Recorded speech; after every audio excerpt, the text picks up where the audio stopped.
It's time to take a ride on the Steelers Afternoon Drive with our co-hosts Alan Saunders and Zachary Smith.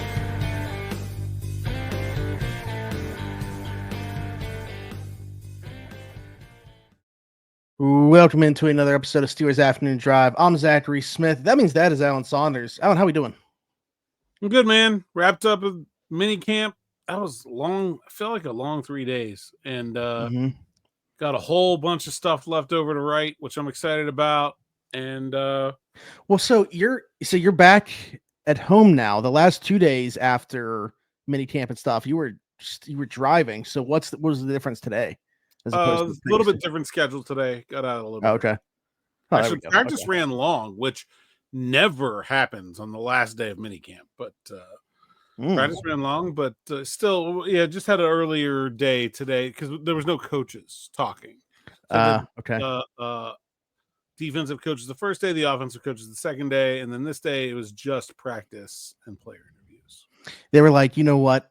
We gave you guys less days of OTAs, so minicamp, that last practice, we're not letting you guys out early. You're practicing. Scheduled to go to 12:45 or to 1:45, and I was walking in the building at 2:12, so it was definitely not over at 1:45. Oh, wow. Okay.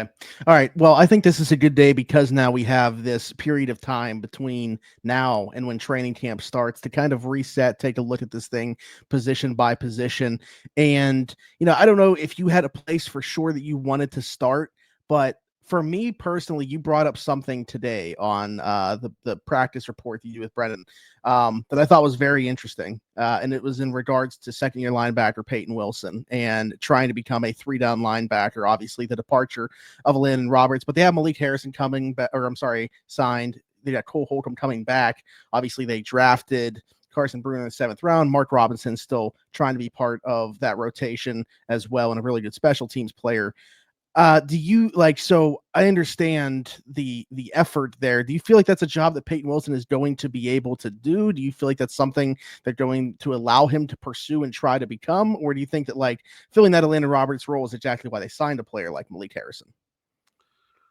I was not sure what that rotation was going to look like when we got to OTAs. And I feel pretty strongly now that that's Payton Wilson's job to lose. Not saying he's definitely going to keep it. Yeah.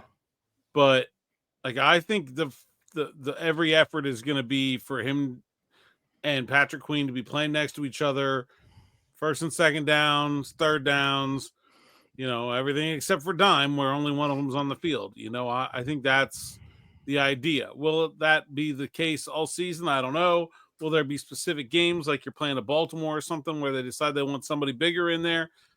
And not that that's the other thing about Payton Wilson. It's not like he's small. He's super tall and slender and has a weird build for a linebacker a little bit, but he's small. But maybe they would want someone with a little bit more experience in terms of run defending, a little bit more physicality, like a Harrison or a Holcomb for a game like Baltimore. Maybe I could see that, but I get a feeling line up week 1 against the Jets, it's going to be Queen and Wilson out there. Down, I think that's the two out there. Okay, which is interesting. So did you kind of have an idea in your head in terms of what that rotation would look like, or did you just okay, this is a clean slate without a Landon here, we'll see what it looks like, and you kind of went in with an open mind? Yeah, I think the second one, I assumed how much Harrison is making that he's going to have some kind of a role. I have a hard time believing he's just going to be a special teams player, but I mean, you wouldn't really know it to have been in practice the last few weeks. Okay. Well, I'm super high on Payton Wilson. I'm curious to see if he can take on all of that and put all that on his plate. But that'll be interesting to see. I started off with the position I wanted to start off with. Is there somewhere that you wanted to go to next? I'm going to go to the offensive line. And I think, we actually had a question about this, a comment maybe that someone was sick of hearing about Will Howard and they would rather hear about the backup offensive line than the number 3 quarterback. Well, here you go. I'm going to talk about the backup offensive line. I mean, I know we know who the first 5 are. We know what order they're going to be in, where they're going to play. There's not a lot of drama there. One of the areas we talked about a lot on this show leading up to OTAs was whether we felt like the Steelers had enough depth on the offensive line. And I talked a good bit about this with some of those guys and with Pat Meyer, and I think it's interesting that Calvin Anderson and Max Sharping, they have such a young offensive line. First four, and then you have Sayamalu. But those two guys and Ryan McCollum are like, they're not old, right? But they're older than the 4 of the 5 starters. And I think it's interesting. There's like a really cool dynamic with that group kind of leading from behind, if that makes sense. Where right, I got you. Like the offensive line is clearly led by Sayamalu, but like then you have these veteran guys that are kind of behind these younger guys, but also in many ways like mentors, and it's such a good fit. Every single guy in the first 2 full units of the offensive line was on the team last year. 10 for 10. Like that's pretty crazy. You don't see that very often. And I think they just have a lot of chemistry, a lot of camaraderie. I know that like, I don't want to get people irrationally excited, but like I think there is, remember our conversation about reasonable? I think there's reasonable hope that this offensive line becomes a positive for this team this season, like something that they can consider one of their strengths by the end of the season. Yeah, I mean, I think the talent is there, and I think they have like the right temperament. It's really just a matter of putting it all together, and a lot of that is just like repetition all together, like, which is very hard to do. It's hard to have that same 5 collectively, stay healthy and keep that group together. But hopefully that's what they're able to do this year. And even if it's not like super early in the season, I agree, by like the back half of the schedule, maybe you see everything really starting to gel and say, oh yeah, this is like a top, dozen or so offensive line in the league. I think that is well within their capability to be that. What I think is, I wanted to ask kind of like a follow-up, because you mentioned the thing with Sayamalu being a leader. I think a lot of times people just look at like the best or most talented player of that group and expect that person to ultimately end up being the leader. Do you feel like that's within, like a Zach Frazier or a Troy Fautanu once that baton is passed from Isaac Sayamalu, or who do you think is going to be that next guy? I think Troy Fautanu can be definitely a leader. I think Zach Frazier can as well. They're very different kinds of sort of leaders. Zach's very much I always joke that like there's like all offensive linemen are like physically extremely strong, scary individuals, but like there are like 2 marked archetypes of offensive linemen, and that you have like just terrifying human beings and like big goofballs. And I think the two of them like span that gap collectively. And I think like Frazier's like don't get me wrong, he's a serious guy. He takes his job seriously, but also like he's got a smile on his face a lot of the time and has a very like positive energy about him. And Troy Fautanu is very similar to that in a lot of ways, but also like dead serious. Like I think they're like a great duo. I think they're really going to be, and that's not to like cast aside like Broderick Jones and Mason McCormick. I just think their personalities really, really shine through in that regard. Well, I like it. I'm curious. That's what I'm most curious about, honestly, with the offensive line, is knowing that, Sayamalu's got 1 year left on his contract, and then we'll see after that. But trying to figure out who that next guy is within that group. I wonder what's going to happen at guard next year. It's not like, I mean, Spencer Anderson, I think, played pretty well when he had to play last year. I guess maybe he'll get a shot, but I don't really know what's going to happen when with that contract expiring. Yeah, absolutely. All right, group that I'll go to, and I feel like this is kind of low-hanging fruit, is the wide receiver position. Obviously, DK Metcalf back in the building after not being there for OTAs. He was there for mandatory minicamp, as we expected that he would be. Just traded for him, got the new contract. There's no, obviously, ill feelings there. But beyond him, I think is where the question marks even start. Even for a guy like Calvin Austin, who didn't have like a full-on breakout last year, but I think certainly showed that he could play in this league and do a lot more than maybe people thought after coming back from the foot injury and missing his rookie season and everything like that. But then, yeah, I mean, there's really, and by the way we talked about this yesterday, but the way they glowingly have talked about Calvin Austin as well, for one reason or another. Within that group, what have you kind of made from what you've seen within that? Is there a guy that stood out more than you expected? Is there a guy that you're like, I need to see more from this guy if he's going to make the roster? Like, where are you at with that group? I think Calvin Austin has really looked good. I don't know about Calvin Austin as wide receiver 2 stuff, because I think he's pretty positionally limited to the slot. And look, you can be wide receiver 1 and be a slot receiver. Zay Flowers is that. So like that doesn't really, it's like two different things, most of the time you're 1 and 2 receivers or you're outside receivers. I think he can be a starting wide receiver in the NFL as part of a good above average wide receivers group. And I think there was some even during last season at times, there were some questions about that, but like, I feel like he's answered a lot of those questions. He had a good year last year. He looks even better coming into this year. I think he's ready to take another step forward as just like a regular rotational wide receiver at the NFL level, where like you got 3 guys and Calvin Austin's one of them. I don't know who the other one is. And I don't, I'm not saying he can't be second in targets or whatever, but like, I think he's come pretty close to proving that he deserves one of those spots. Yeah, I mean, I fully agree. He can certainly be, that option, especially when you include like a pass catching tight end like Pat as part of the equation for the passing offense as a whole. Calvin can operate in that way. But Roman, going a little bit further down the line, obviously got to ask about him.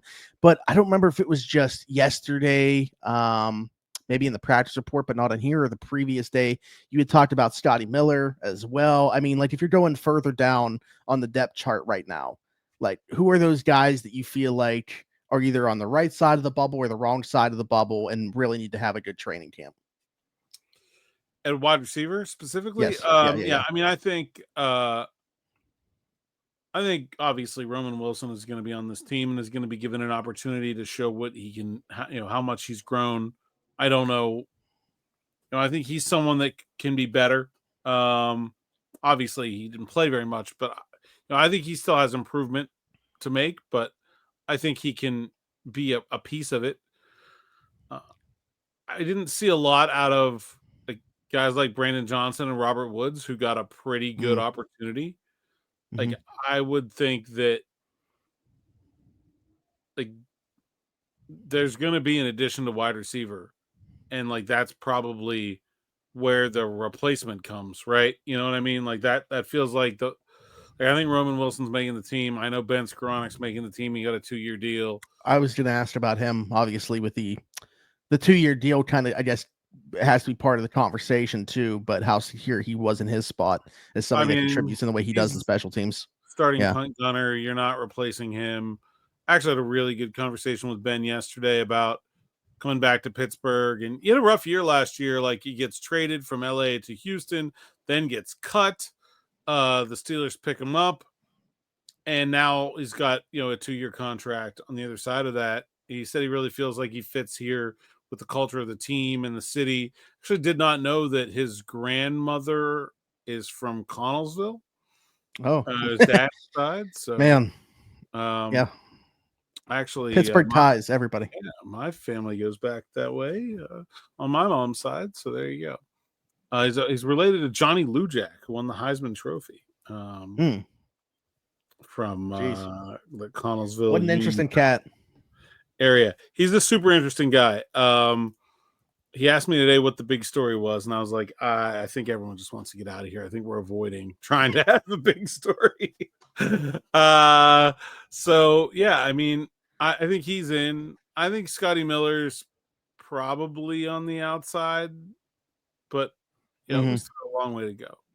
I will do next week, or maybe over the weekend, a 53-man roster projection after minicamp. But yeah. sticking with the offensive side, I guess. My question for the running back group, and you can expand upon this and talk about just like what you've seen from the guys so far. But honestly, my big question right now is more of a projection question because I'm curious as to how you feel. Excuse me. We think that the reps are going to end up being split, at least at the beginning of the season here with that group.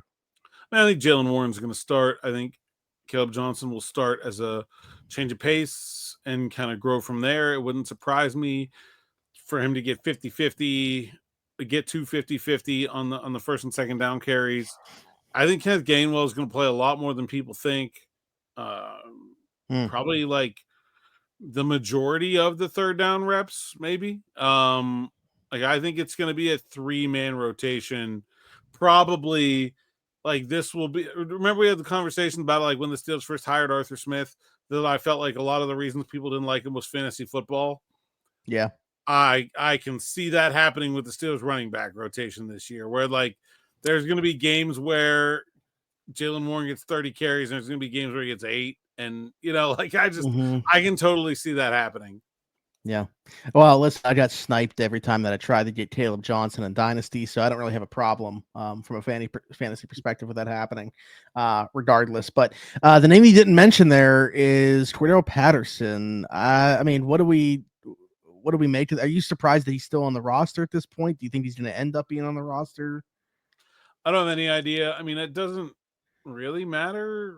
Like, if they kind of cut him eventually, I don't know. The thing I wonder is like maybe he's not healthy. Like if you're looking to release somebody and they're injured, then you open the risk of if they clear waivers, then they can revert to your IR and you have to pay them. Well, so we've seen this happen before where guys get hurt and the Steelers have to wait for them to get healthy to release them. I don't know if that's a thing. Arthur Smith was talking about his running backs and going down the list, and he didn't even mention Cordell Patterson. So I don't know what's going on there, but right now I think I would be a little bit surprised if he makes the team, but I feel like I don't have enough information there. And lastly, on the offensive side, the tight end group, obviously already talked about Pat, but with the Donald Parham injury, we're talking about an outside addition coming at that spot. Do you feel like there's a chance where just like internally there's like a JJ Galbraith could end up taking that spot and they don't end up bringing in another body, or what's your take on that position? No, I'm pretty sure they're going to bring in another body. JJ Galbraith also banged up, didn't practice for a good bit of minicamp. DJ Thomas Jones, who they have listed as a fullback, has pretty much just been playing tight end. But like, I mean, I talked to Fredo yesterday, and he's like, I got 4 tight ends. We have a play that needs all 4 of them on the field. Like, there's so I think they're going to add to that position. They definitely had times last year where there were definitely 4 tight ends on the in the regular season had 4 tight ends. So I think that has to be the only thing that you could do in their entire playbook right now, where all of the players at a certain position would be on the field. Like that's got to be the only one. Anything else to say about that position group as a whole, though? Obviously, we know what we have in Pat and Darnell. I know people are going to keep clamoring for it to be more of a threat in the receiving game. By both Darnell and Connor Hayward. One of the things I've really noticed about Connor is that he's in a lot better physical condition. He said he put on some weight because he wanted to be a better blocker. But like, you think like, oh, that means a slower guy. It doesn't look like that. You know what I mean? Like he actually looks more explosive and in better shape. Like he's always a big, strong guy, but he was never like a fitnessy freak looking guy, at least for like NFL player standards. Yeah. I say this as like a, look at me. But like he looks like a guy who was working really hard this offseason. And I think people are noticing. Will that translate into results? It's hard to say, but it looks good out there. Maybe that arm workout thing just got passed along, to more people than I expected. I don't know if maybe Pat gave it to Roman, who then gave it to Connor. I don't know. Who knows how that thing is spread? Maybe like wildfire within the locker. I'm joking, but switching back to the defensive side, unless you got something to say on quarterbacks. I mean, I feel like that's kind of, we know what we got there, but if there's a take that you have from what you saw, then by all means. Don't count out Skyler Thompson. Okay. Meaning as QB3 with Will Howard in the practice squad. Like I don't think that's like a done deal. Okay. Interesting. All right. Already talked about off-ball linebacker, obviously. The edge rushers, sans TJ. Alex Highsmith, known commodity. Nick Herbig, probably attached at the hip to anybody that you possibly be, and continuing to learn and dip into that pass rush bag. Still getting better. Obviously, first kind of still looked at Jack Sawyer and what his potential role is going to be, but what have we made within that group? I think there's been some ups and downs. A lot of guys got a lot of reps. I think that's been good. Jeremiah Moon's got a lot of reps. Jack Sawyer's got a lot of reps. Yeah. DeMarvin Leal played there a good bit earlier in OTAs. Didn't see a lot of him this week. But I think there's... In general or in that spot? Both, yeah. Okay. I think there's a place for 5 outside linebackers on the roster. I don't know. It probably isn't 6. So, I mean, I think that's kind of where the cut line falls. We'll see where things go. Mm-hmm. It's hard to evaluate pass rushers when you can't hit the quarterback. Like, I mean, and they're not doing one-on-ones either in this setting. So, like, I think that's a group that's really hard to tell. The defensive line's even worse. Well, all right, good, because that's where we're going next. I was going to ask about, from not necessarily an on-field perspective, but that's obviously where the Steelers spent their first-round pick, is in Derek Harmon. I'm sure he's trying to be a sponge to the Cam Haywards and Keanu Bettons of the world. And just, have you seen anything in terms of like that relationship forming? And I don't think there's ever been a question about Cam Haywards' mentorship. But when you have a first-round pick in tow, I think that really gives it an opportunity to shine. Yeah, I think, like Cam doesn't, there's no reason for Cam to even be doing anything. He's just out there leading, coaching, and he's just a sicko and loves it. Like, I guess that's that part of it too. I think, having him as the leader of that unit is really valuable. I think Derek Harmon's poised to have a really good rookie year. What that looks like in terms of stats, I don't know, because that's never been kind of the way that Steelers defensive linemen are judged anyway. Sure. But I think it's a really competitive group, man. Like, they're getting after it. And it's tough. Like, it's, how do you cut from that group? It's hard. Like, you start looking at it, you're like, there's some good players that are going to be on the outside. And I think they really have, like, Logan Lee looks a world different than last year. Isaiah Loudermilk continues to look better and better. And, I think they brought him back. It was obviously D. like Lowry giving had him a good day today. Like, don't forget about him either. Like, he can play. There are multiple NFL players that are going to be cut from that defensive line. Is that I would say probably between that and maybe off-ball linebacker, or those the offensive line version, like 2024 last year, we talked about how deep the offensive line was at this point in the year. Would you say it's, one of those two groups? Yeah, I think defensive line is it, especially because, like, you have Ekwale, who was a starter last year as a backup. Like, that's a pretty strong start. And then, Black is a 4th-round pick. You got Loudermilk played a lot last year. Lowry played a lot last year. It's just so many guys. I think it's really competitive. And they cut Monty Adams. Like, imagine if he was still a part of this picture right now, the conversation we'd be having about that group. Yeah, if he did, I didn't see it. But okay. And then we'll just tie defensive backs as a whole together here. Obviously, the new additions, Slay, Eccles, brought in Juan Thornhill, and then the draft in UDFA, you got Dante Kent, Sebastian Castro competing for a backup safety spot.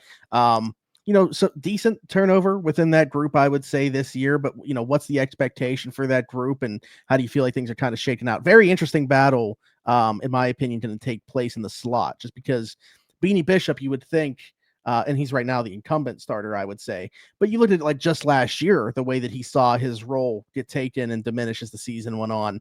And he was a UDFA, so certainly nothing set in stone with his role. Yeah, I mean, I think Beanie's getting a chance. I think he's running with it. I think he had a really good spring. I wrote this morning, at SteelersNow.com about his communication, which is vastly improved.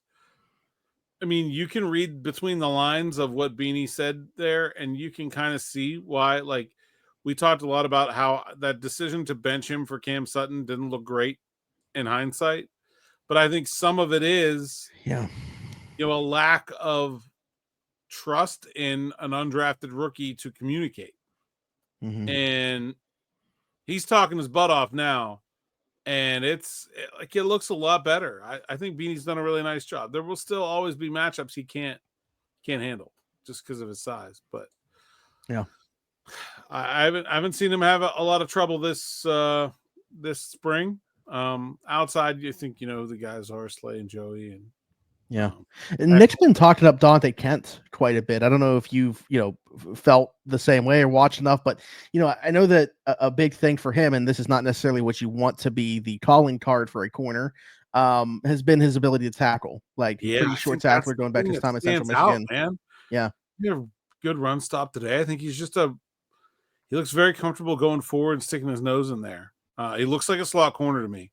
I don't know what the thing is. He started out the spring with the 3s. He eventually moved up to the 2s, but he's covering guys way down the depth chart. It's hard to really evaluate that, fairly against Beanie covering Calvin Austin most of the time. But I think, like, 7th round picks, you're probably less than a coin flip to make the team. I like where he's standing right now. Yeah, I mean, for, like you're saying, a lottery ticket for a guy that you at least feel like has that trait that transitions well to the slot, and also like the on the ball production was there. Like, he had a ton of pass deflections, and also gave up a ton of explosive plays. But to at least know that that's within him and can be coached up, I think that certainly worth the dart throw that they made in the 7th round, and we'll see how that shakes out. Anything that we missed, whether it's in a position group or just like final takeaways from the week that was? I think just safety real quick. Juan Thornhill, I think, was looked really good. Very impressed by him. Okay, I think that's an upgrade. Looks healthy. I mean, that's been the thing, right? Cleveland. Yeah, he looks really good. And Sebastian Castro is an undrafted free agent that I know a lot of people are very excited about. He's probably got some work to do. We'll see what happens when we get to training camp. Yeah, hasn't really done much in the slot right yet. I think it's been playing safety. Well, that'll be obviously, in my opinion, a big reason why he will or won't end up making the rosters, if he's going to be able to offer that versatility. We'll get to at least one question here. Devin the house, my guy. First off, start off with a confession. So, sometimes he'll offer just to go to the store for his wife just to get a peaceful watch of the afternoon drive. We appreciate that. Sounds like a great 30 to 40 minutes away from the house for you, Devin. Hey, guys, with today being the last day of minicamp, what are some underrated names to watch for at training camp, either just for good personalities or you think there's some sleepers that will put on a show? Once again, thank you guys for the top class podcast. Appreciate you, Devin. Yeah, I mean, people that I think you should look out for at training camp, DJ Thomas Jones, fun player, hits people, runs hard. I think he's going to be fun. I think people will really like him. Montana Lamonius Craig is going to be he's like going to be he's the next Tyler Vaughns. I'm like I'm putting that one down right now. I am so Max mad. Hurleman is Rudy. He went to Notre Dame. He's like 4 inches shorter than everybody else except for Calvin Austin. He plays wide receiver, even though he isn't. Kind of. He just makes plays. He just shows up. I think those are good shouts in terms of offense. Defensive guys to look out for. Deshaun Jameson is an incredible athlete. It's not always like perfect in coverage, but he is just electric in terms of like how he moves in the open field. If he ever gets his hands on one, it'll be a pick six. Like that'll like that's how elusive he can be. He started a wide receiver in college, moved to corner.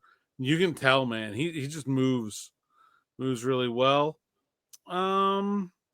Go one more on defense here. I'll say Thornhill. I think like he's gonna be someone that very similarly to like when Elliott and Deshaun Jackson got to training camp last year, was really bringing the energy and was like someone that was getting the people into it, was really enthusiastic about the process. I can see him being that kind of spark plug on defense, very similarly to the way those guys were when they came in last year. Well, Montana Lamonius Craig was the one I wanted to shout out. Everybody's been talking about Rock Taylor. I think skill set wise, Montana Lamonius Craig is like, I don't not necessarily say he's going to make the team, but if he were to, skill set wise, he makes a lot of sense with Aaron Rodgers. Like what he is good at, running the crossers across the middle of the field. He's almost like an Alan Lazard, honestly, with like what he does well. So I wanted to shout that out, and I'm very upset and may never recover from this with you taking that one. I had that in the back pocket. I was thinking along the same lines as you in terms of like the personality standpoint. And if you didn't, I was going to shout out Juan Thornhill. The other one, like Kenny Gainwell, started off with saying about the Kenny G thing. I think I'm curious to see how his personality comes out with the fans. And Caleb Johnson also, like all three of those guys are going to be backs on backers. It's going to be electric.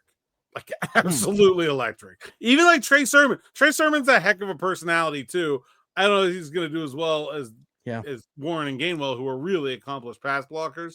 But like, I know they're not going down without some trash talk, without some big, like that. This is going to be pretty fun to watch, I think.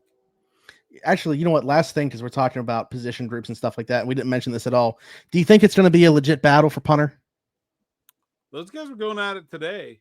I think the thing is that like no, because of the contract, but I think Corliss Waitman's an NFL punter, and I think he'll find his way onto a team one way or another. Yeah, maybe they can even trade him. It's been done before. Yeah, absolutely. That makes sense. Because I was going to say, do you think he'll still like stick around through the entire process? But that's a good shout. If you're able to trade him for a pick, would certainly make sense to do so. But all right, good stuff. One more day of the week. We'll wrap things up on a Friday. Still a couple questions in the bank to get to here, and I'm sure we'll get more. So drop those in the comments. But Alan, until tomorrow, tell the people they can find you. Hey, Saunders _PGH on X, Instagram, TikTok, and Blue Sky. PGH Steelers Now sites account SteelersNow.com. Go there, read the words so I can get paid. We appreciate all of you who signed up for SN Plus. You can still do that. It is $40 a year. It is less than $4 a month. It is super cheap. And it is awesome because it is an ad-free experience. You get all the best content from me, DB, the rest of the Steelers Now team. I have now stacking up my SN Plus articles. I've got a great one coming up probably tomorrow.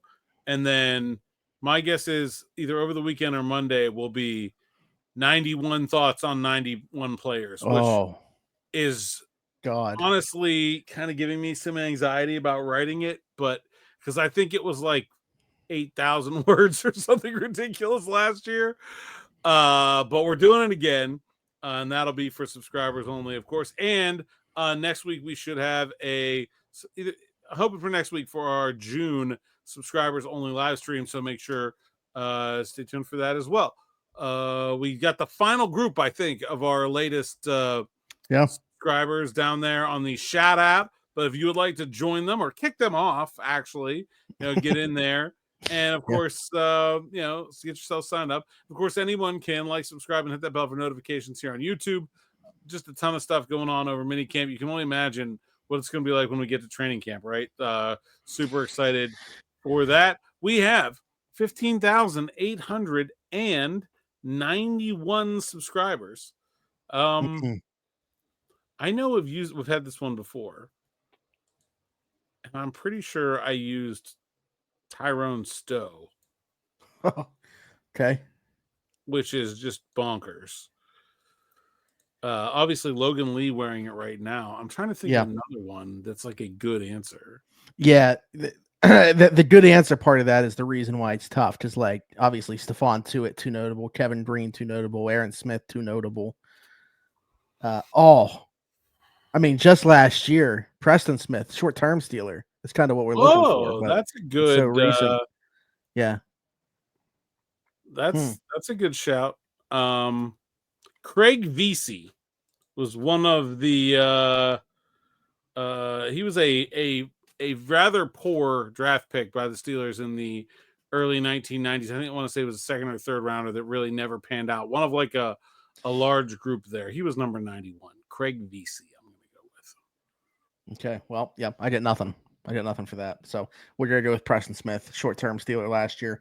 So yeah, be sure to like, subscribe, hit that notification bell here. Hit us in the comments with your thoughts on anything that we talked about today.